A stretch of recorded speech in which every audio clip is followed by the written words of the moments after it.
Hello everybody, Secondhand Dan coming to you from the Penny Pincher thrift store shop land here just east of Pittsburgh. I've been out yard selling this Saturday, October, what are we, like 25th I think. I thought I'd show you some of the things I picked up. Some are interesting, some are not so interesting, but I'll show you today's finds and maybe I'll go over a few that I picked up last week and the week before, since it's been a little while since I did see what I found. All right, let's check it out. This here is a cute item. It's a rotary dial. It's actually a throwback. I mean, it looks like it's from the 1930s, 40s, but it's probably from the 70s. It's a brassy, so it's got that going for it. It's not plastic, it's actual brass. But one of the little drawbacks right now is that it has the 4-prong plug. So until I get an adapter or I mess with some alligator clips and leads, I can't actually test it right now. But it looks like a worker. But you can see it's actually got a little patina on it from use. But that's all right. That gives it some character. I saw somebody sell one of these on eBay, and the guy left a negative feedback, the buyer. Rightfully so, because I looked at the description of the one where the man had bought. He said, this thing isn't from the 30s, and it's missing, I think it was missing this right here. And I looked at the pictures. I said, yeah, he's right, it was missing that, and it was definitely not from the 40s, but it's Japan. So it's vintage Japan, so it's a good item. It's well made. It's got some weight to it. So here's another item I bought last week. The Brumberger stereo viewer. This is a little bit reminiscent of the old Viewmasters, but in this case, you used your own video or film. You would take pictures in your camera, and when you took them to get them developed, you would tell them to put them in this format here. And that is, it's like a stereo view. It's the same picture, but you know, there's probably one is a hair off than the other. That's how you get that stereo view. But unless it's not true stereo view, because I know Viewmaster, you could look at one picture and you look at the other picture and you could see there was a hair difference, which gave it that stereo effect. But I don't think the people developing your photographs would do that, even though this thing is called a stereo viewer. I think they just doubled the same photograph in there, and it would go into here. And unlike some of the Viewmasters, you could just hold them up to a bright light source. This one actually is powered by a battery only. It doesn't do you any good to hold it up to any light source. So you would push down on this button here, and it would energize what's like basically a flashlight bulb inside there with 2D batteries, and you'd be able to view the slides. So I picked that up. It's probably from the 50s, this viewfinder. It's interesting. I didn't have one. I don't think I remember ever having one, so it's not very valuable. I may have like $5 into this. If I get 25 out of it, that's probably about the average price if I throw in some slides. The slides are from a wedding that took place in about 1950. So that's interesting. Let's see what else we got. This was today's find. I know it's kind of hard to see. It's kind of camouflaged on the desktop there. Yeah, a mandolin. So a stringless mandolin with no pick guard, couple of cracks in it, but you know, basically it's all there. It's going to make a nice wall hanger in this condition. My initial hopes were what maybe it had some serious antique value that would be worth $50 to $100, but you know, looking up on the old eBay, I don't think it's going to do that. because I've seen some of them better condition with strings and the guards on them getting the $50. So I've marked this one to like $24. I'll go take it up to my spot in the antique mall. And hopefully somebody will fall in love with it. You know, somebody that likes instruments and likes to decorate. This is a box of goodies that's slated to go up to the antique mall, to my spot up there. I have some skull mugs. These are Japan. These are early Japan. Disney actually used the same mug. They sold them at Disneyland, Disney World, as a haunted mansion in their gift shop. And they would have a sticker on the bottom that said from Disney. But other than that, they're identical to the ones at Disney. So I've got 5 of them. I better hurry up and get them up to the antique mall if I want to get any of them sold before Halloween gets here. So today's Saturday. I'll make a trip up there. And here's some Raggedy Ann and Andy. They're coat hooks. They mount on the wall. These are like from 19, let's show the dates on here. I always put the dates on these things. 75, I think it is, 1975. But you see it has pegs. Andy takes 2 pegs, and Ann takes 2 pegs. Go in these holes for the young kids to hang their jackets up on the wall.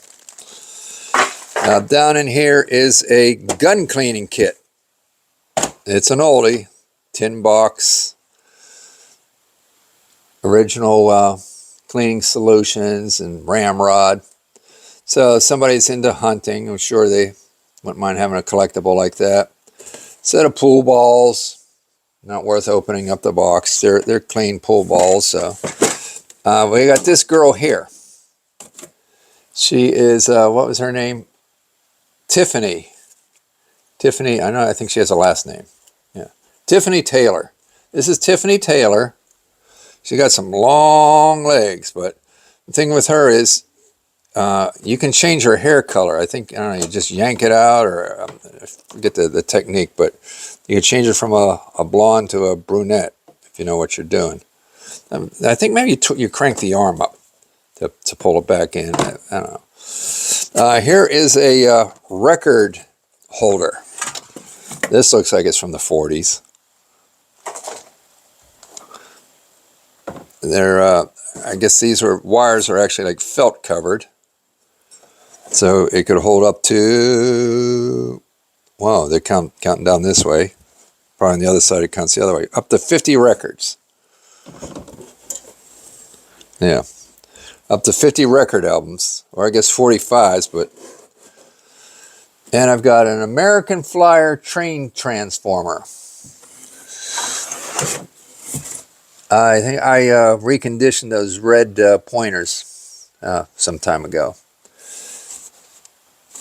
So this box is going up to the antique mall, and I've got some other things that aren't in this box that are slated to go up there.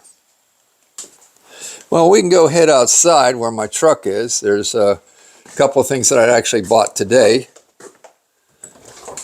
Yard sales are kind of hard to come by when the weather starts cooling off here. Even sometimes when the weather is good, they can be so far apart, it isn't worth the hassle if I have to drive 45 minutes away and you don't know what you're going to find when you get there. But I went to one sale today. It was on my yard sale app, and I spotted one on the way, and the lady said, "No, I'm not open yet. Come back." So I went to the one that was on my map, and when I came back, she finally let us in, and it was just, you know, old dirty knickknacks and coffee cups and dinner plates, and she thought she had something really going on there. So didn't buy a thing there, but then I picked up my son and we went up to the flea market. I bought this toy box. My grandson has a small box right now, and he just picks it up and dumps everything on the floor. So I figured, well, let's get this bigger one, and then he'll be more selective about what he takes out to play with. It's a Little Tyke, so it's a brand name, and it's in good condition, just needs wiped down. I got this, what looks to be an old ammo box. I don't think that, oh yeah, there's some print on it. I'll have to investigate that. I don't know if this is its original color or not. I'm thinking not, because I do have bigger ammo box, at least twice as deep and a little bit longer. I've got probably about 15 of them in my storage. But they sold me this whole box for $5, and it's loaded with tools. So, hey, there's at least $5 in scrap metal here, but I figure there's got to be a couple of, resellables. This looks like a nice resellable. So I'll go through that in a little bit. Probably, like I said, some of it's probably literally scrap, and some of it's just decorative pieces. I got that foot locker over there. That was $5. Drop the tailgate. I'm sure there's something inside the foot locker. When we loaded it up, oh yes.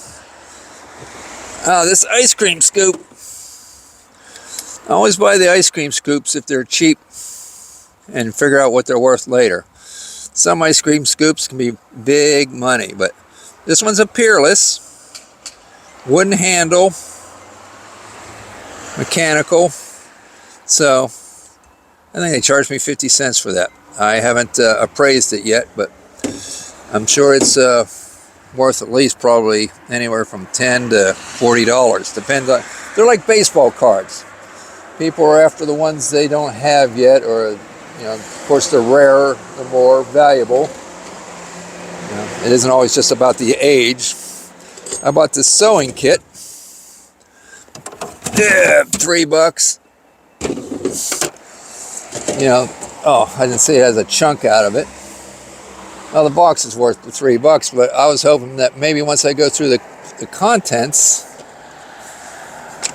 people like the wooden spools of thread. Oh, what's that? You're seeing that with me for the first time. That little red box down there. Hold on a sec. Don't want to drop this and make a big mess. All right. I just got back from lunch. Had leftover steak hoagie from yesterday. It was pretty good. All right, we were in the middle of doing something when my wife called me to lunch, so they're looking at some stuff on the back of my truck. You saw the toy box. Oh, this box here. I was going to show you what was inside. Big disappointment. Just a bunch of small spools of thread. What's in the bottom of this box yet? I buy these things, when they're this cheap, and sometimes I hope, well, maybe one of these days somebody's going to leave a golden thimble inside. But beats buying a lottery ticket. That's the way I look at it. All right, well, I don't see any golden thimbles or silver, but we'll run this up to the antique mall. Maybe what? Oh, $20 on it. It's still generally a nice piece, especially if it's, I apologize for twisting you all around. Still a nice piece for people that are actually into sewing and like antiques. It's a nice retro sewing kit. Also, I picked up a shovel.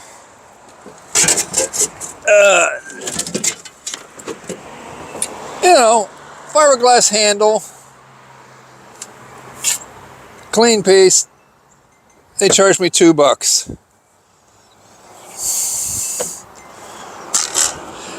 This is interesting. We have a tripod.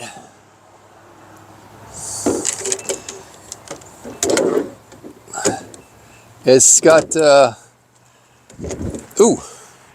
brass connections. So I'm not sure if it's a for a transit. I'm thinking it might have been a poor man's transit tripod. But you know, people like these things. We'll see. Have to look it up.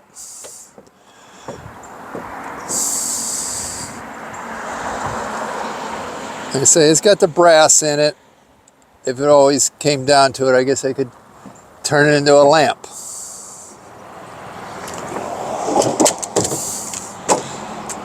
I got a griddle, cast iron griddle down here. It is heavy. For a buck, I didn't even look for a name on it, but let's look now. Well, there's a logo. Huh, yeah, I see the name China over there. For a buck.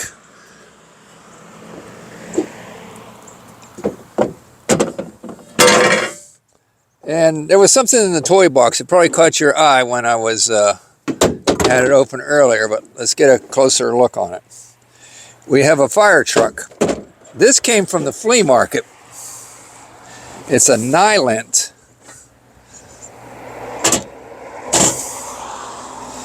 And what's nice about it is it seems like it's all there except for a ladder. But a lot of times you get these like Tonka type vehicles. This is a Nylent. There's Buddy L out there, and I'm sure there's a couple other makes, but this is a Nylent.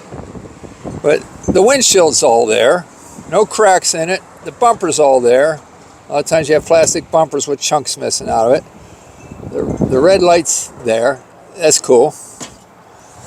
And the trailer, it's all here, like I said, except for the ladder. So that I'll probably run up to the antique mall. I got 15 bucks in it. We're gonna get on the eBay and do an appraisal on it. I'm thinking, you know, we might be 40 bucks, 45. So, and the last thing here on the back of the truck, I'm not always about antiques and collectibles. I bought this rollers and sandpaper, brushes, all of it for 5 bucks. Usually can't get one brush for $5. Now that's a real good brush there. It's a good make. That brush alone I'm sure would be more than $5 in any decent home center. So I got a couple things in the cab here. Let's go over and take a look. Now it's kind of hard filming out here outside because with the sun shining, it bleaches out my screen, so I can't a lot of times see what you're seeing right now. All right, well, I've got this remote control monster type truck. Got it for 3 bucks. The guy swears it works. Come with this controller. I don't see an on-off on the controller. New Bright, I know that name. They make the big plastic train sets. So maybe on-off is just pulling the trigger. I know we have another smaller truck upstairs, and you actually have to flip the switch on the remote for it to work. I'm generally not a Chevy man, but in this case I'll make an exception. Pretty good looking vehicle. Maybe I'll get a chance to take my grandson up to the park, you know, buzz it around on the tennis court. Here is somebody that's interesting, to say the least. He is a Shriner.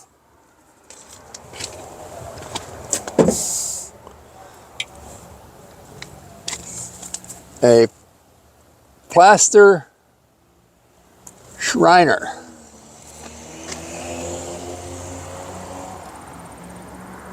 Got $5 in him.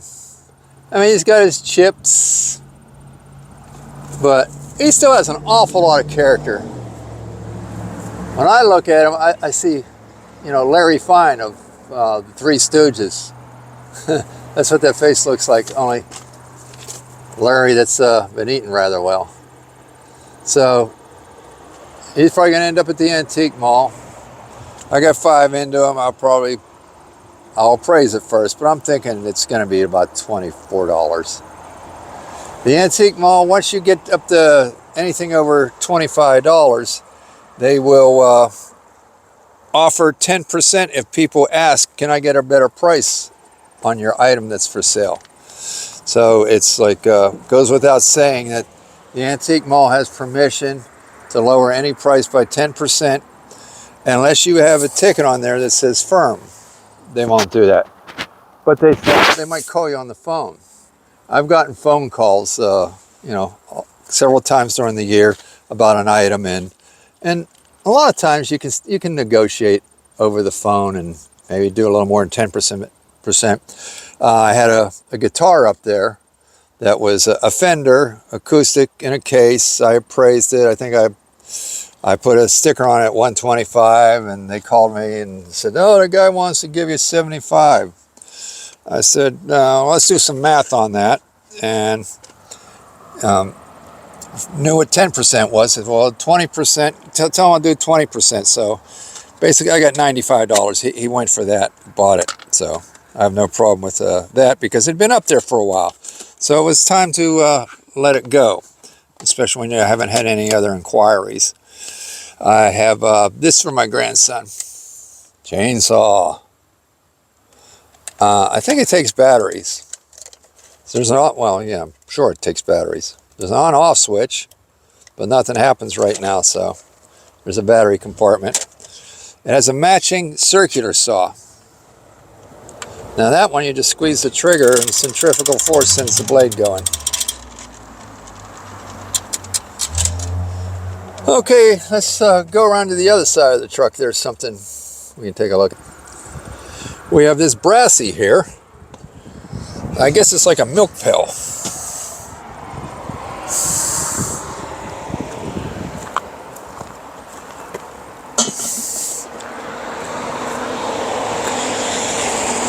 So that looks like an antique mall item.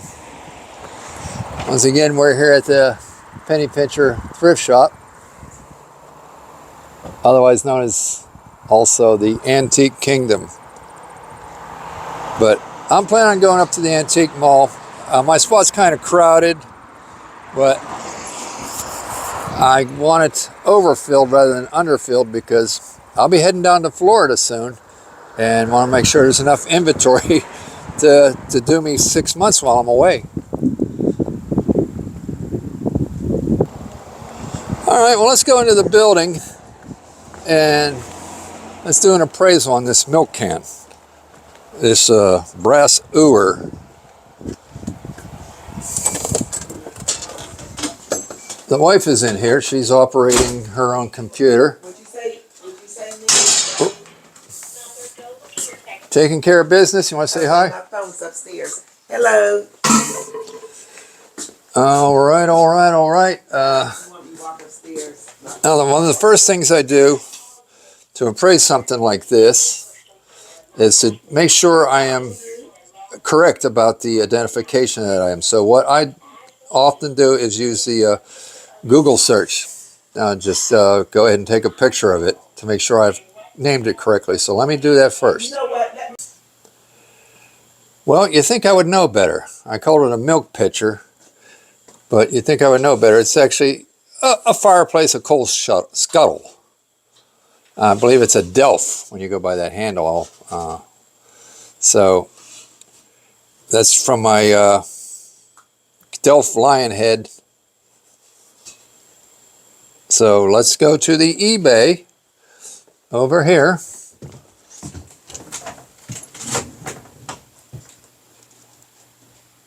I'm going to open up another window, go to active listings, and just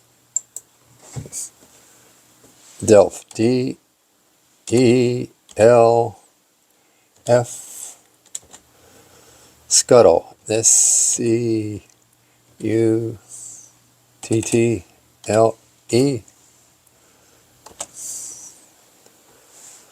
Okay, 349 of them. See, when you say coal scuttle, I think more of things like this one and this one and this one, and that's why I called mine a milk pitcher. But that's a little bit like it. 20 bucks. So we just keep scrolling through. Sometimes you find something close, but we're trying to find a dead ringer. See, the price is, that one's $124. Now, that one's not very cute looking. That looks like an umbrella stand. That one's funky looking. I'm not seeing mine. I've had coal scuttles before similar to this. There's a lion's head. A lot of times what I'll do is I'll go ahead and throw it up on eBay with maybe a starting bid of what my minimum price ticker would be at the antique mall. So if I would do a start of a $25 bid here on the eBay, and if nobody bites, then I take it up to the antique mall and let it sit at that price. Because not only would it be $25 for the item plus the shipping, so they would be into it for at least close to $40. All right, well, it's striking out here. Let me take a quicker, closer look. Hold on. Okay, I just did my search from highest to lowest now. So your highest price plus shipping combined is how they set these up, highest to lowest. So even though this one is 56, it's definitely lower than 124, but when you come down, you see the next one's 125. But these numbers are plus shipping, so when you add those two numbers together, this one is more expensive than the one below. But this one has $92 shipping plus the starting bid price, which makes it more expensive than the $125 one. So I have not found a duplicate version of mine. So what to do? I guess I could put it on eBay, but my concern too is when you put Delft, I call it Delft, but it's Delft, put the T in there, is the Delft the styling or the brand name? I know this type of pottery, the handle there is called Delft. But there again, is there real Delft and knockoff Delft? Inquiring minds want to know. Now, the people that maybe love and collect Delft would know without a doubt. But you can see they all have that white and blue pottery handle so far. All right, well, I'm going to chuck this thing on eBay and see what it does. Well, I guess that's enough looky-loo for right now. What's up next is I've got 2 packages that I'm shipping out of items I sold on eBay. And here is a pair of cruets, salt or vinegar and oil. So I need to print a label out for those. And in this box is 2 smaller boxes of train track toy, like Lionel train track underlayment.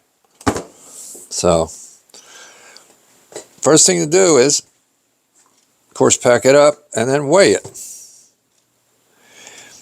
1 pound, 0.55. So 0.55, we know 1.5 would be literally 8 ounces if it's half of the pound. So as you can see, this scale measures in tenths of an ounce. Not literally, it won't do 1 pound, 3 ounce. It'll say 1 pound, 0.2, which 0.2 is about 3 ounce. And I have a quick reference chart to convert the points to ounces. All right, so we have to go to the eBay site. I see I have a tab up in the corner on this computer. Click on that. Okay, now these items have been shipped. The clock's been shipped. This little Santa Claus and an Indian, they're like lead, they've been shipped. This holster, it's been shipped. So if I just hit the refresh,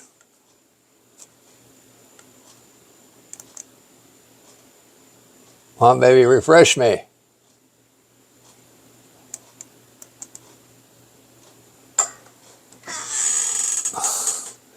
Okay, something's happening.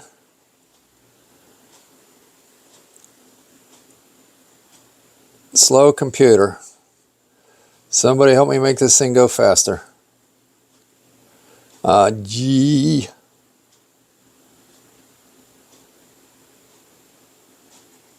Actually, my computer that I use is on the other side of this wall there. Is faster, but right now it hasn't been connected up to the printer. The printer only has one port in it. You think they would make a printer like they do the TV. You usually have a couple ports to plug things in, but this one only has one port for a computer and one port for a phone jack. All right, well, it ain't changing on me. Let's hit this refresh button again.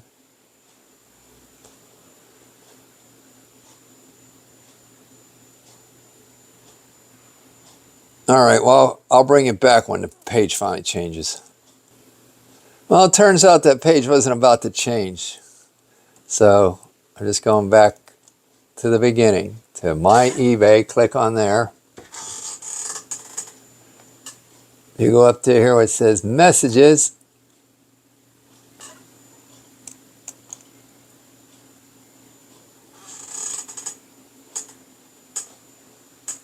Okay, my messages are all up to date. They've all been read. Go up to this notification. There it says, to page ship now. Click on it. Oh, it's the same one now. Oh.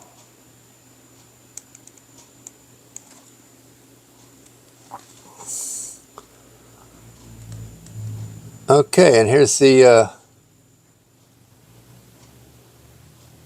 oh, you just sold another item. So it should say 3 items to ship. Yeah. When we last looked at it, it said 2, but I just sold. Well, let's take you back and show you. Now, this is the door into my workshop. And you see the blue shelving. Pretty much everything on there is on eBay or has been on eBay. So my third item that I'm going to have to pack up and ship out, I'm pretty sure it's over this away.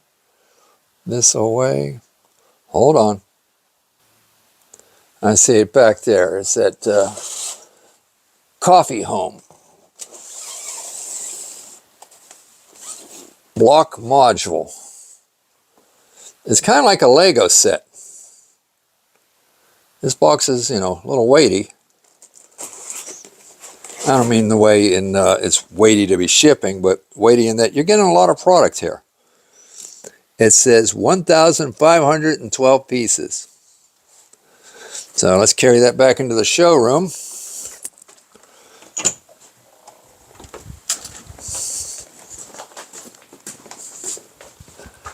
Set it down.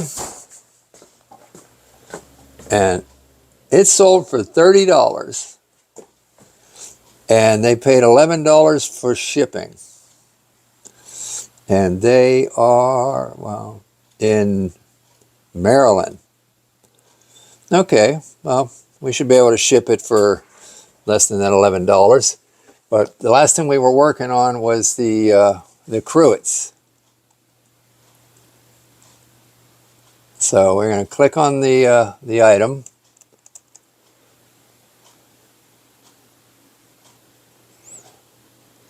And we're going to view order details. Well, here, let me give you a good look at them. One's oil, one's vinegar. They're vintage Pyrex. And these are like in mint condition. I don't think they'd ever been used. I've seen them selling for more, but you know, I'm just glad I didn't get any less. You know, $45 for something I had like maybe $4 into. So clicking on the view order details.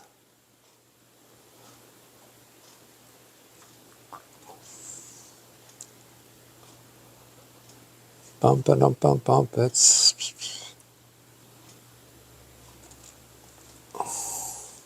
I've got fast internet, so I know it's the computer that's at fault here. What is this? Windows 7, I think I'm operating.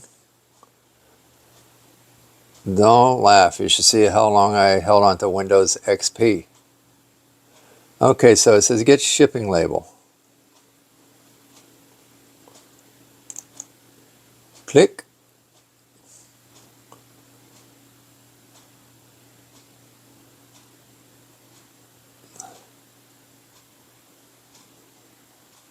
Now it wants to know the weight.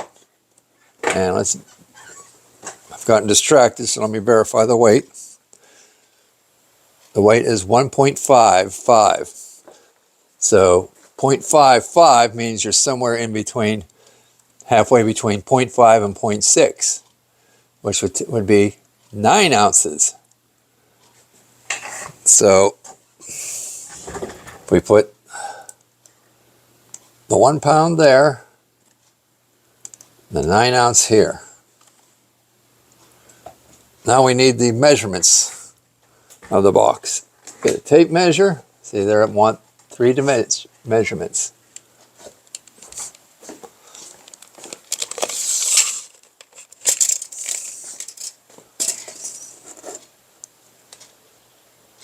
"10" that way, 6" by 5". 10, 6, 5. Just remember those 3 numbers. You don't have to worry about the order. 10. Come on, work with me. 6, 5. Okay, so we have the correct weight and the correct dimensions. Then we just hit the enter button. And it's going to tell us priority mail wants $9.32. See, because it's highlighted. But I'm like, well, UPS Ground Saver is $6.96. See, it's the price above is cheaper, $5.38, but that is actually for post office media mail, which definitely does not qualify. Now, there's really no point in going any further, but just to show you what's up, you can compare the rest of the services. Like United States Postal Service Ground Advantage is $7.17, so it's going to start going up. FedEx Ground Economy, $7.17. You don't see that too often where they both have the identical number. But we are going to go with the UPS Ground Saver, which is $6.96. So we move our highlight into the UPS Ground Saver. And then we come down here. See, it's converted that to number to what we're actually going to be paying, the $9.96. We're going to purchase shipping label. Click.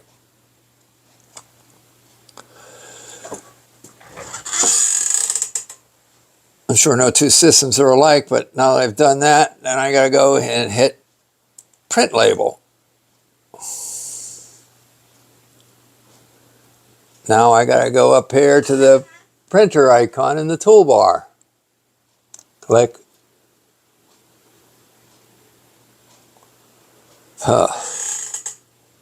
Now it's printing preview. Come on. Now I gotta come down here again and hit print. That should be the last thing I hit.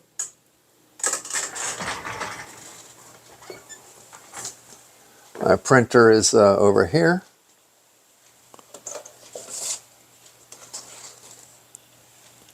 What's going on? It hasn't, the timer's going. Okay, now it's getting the message. Receiving data.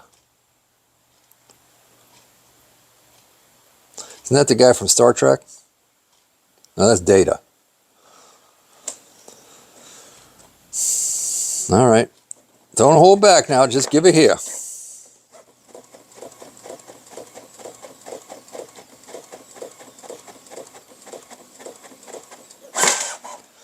And there it is. This is more cardstock than typical paper. So either I got a bundle of it to keep office supplies in this cabinet. That's my keep the grandson out lock right now. But there's several reams of paper in there, and I don't mind using up this this ivory color. So we bring it over here. Let's clear the deck here. And we have a paper shear. Because I do so many labels, you know, why take the time to find a pair of scissors, drag the scissors out.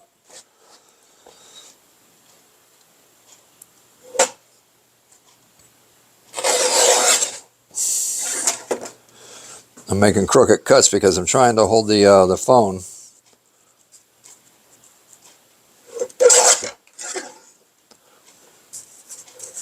If I prop it up against the back corner there.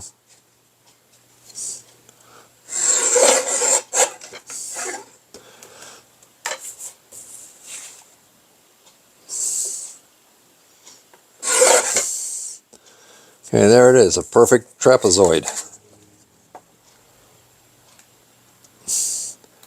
So we're going to put this over top of that. Oh, the wife's back. Hold on. See, now I wasn't paying attention because in my haste to make this video, the label is correct. But I should have not chopped off so much of that paper. I could have left some on and it would have covered this whole thing. So I'll just take a scrap piece of paper and cover that up. So let me go ahead and tape this down. Well, you see I made that additional piece out of scrap and covered that up. Now this is definitely got to go to the post office. UPS is, it'll get to the post office, but first it goes to UPS and then they'll hand it off probably when it gets into the city to UPS. So you always go with the first shipping. So UPS will get it first, and when it gets to Kansas, that's when it gets to UPS, United States Postal Service. All right, so this package is ready to rock and roll. So it goes to UPS, which means I got to put it in my car when I find the time. And I've been dropping them off at the auto parts store. And the auto parts store, UPS would stop there and pick them up. But I just got some bad news. They said 28th is the last day that the auto parts store is going to give my packages to the UPS. You used to take them up to the counter at the auto parts store. And they would actually scan it and give you a receipt. And then whenever the UPS came by, which is probably daily, he'd take those packages. But now they don't want to do that anymore. And it was very convenient for, I don't know, it was better than almost 3 years I've been doing that with them. Which means now I got to find another location. All right, well, let me get packing up the other packages. Thanks for sticking through this video with me if you made it this far. It's appreciated.